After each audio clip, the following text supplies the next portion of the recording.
L'homme en tenue tue sa femme après des menaces et violences répétées. Bertrand Essomba, officier de police de 2e grade en service au commissariat du 19e arrondissement de Yaoundé, est accusé d'avoir tué sa femme, Jacqueline Essimbi, après une série de menaces et de violences conjugales. Selon le lanceur d'alerte Paul Chouta, Bertrand Essomba avait pris l'habitude de menacer la mère de ses enfants, Jacqueline Essimbi. Le 12 avril dernier, il lui aurait adressé un message de menace de mort. « La prochaine fois que je vais me fâcher contre toi, ça sera dramatique. » Ce message, qui constitue un véritable ultimatum mortel, aurait scellé le sort de la trentenaire. Bertrand Essomba aurait violemment frappé Jacqueline, allant jusqu'à lui causer des blessures graves.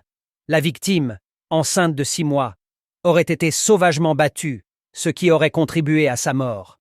Lors des violences, il aurait également arraché une somme de 600 000 francs CFA à Jacqueline, vendu un terrain appartenant à la famille et dépensé l'argent de son assurance.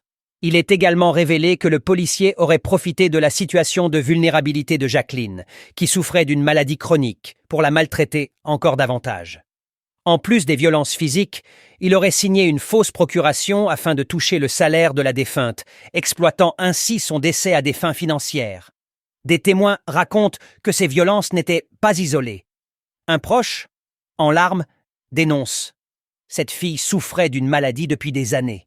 Et Essomba, qu'on sait très violent, a profité de cette situation pour l'écraser. Ce qui s'est passé l'autre jour, c'est qu'elle l'a attrapé avec une autre femme à la maison. Lorsqu'elle s'est plainte, il l'a bastonnée en brisant ses côtes. Après avoir succombé à ses blessures à la clinique Bethel de Messamendongo, à Yaoundé, le corps de Jacqueline Essimbi a été acheminé vers la morgue. La famille et les proches espèrent que justice sera faite face à cette tragédie qui met en lumière la gravité des violences conjugales et des abus commis par des figures d'autorité. Abonne-toi pour tout suivre sur l'actualité.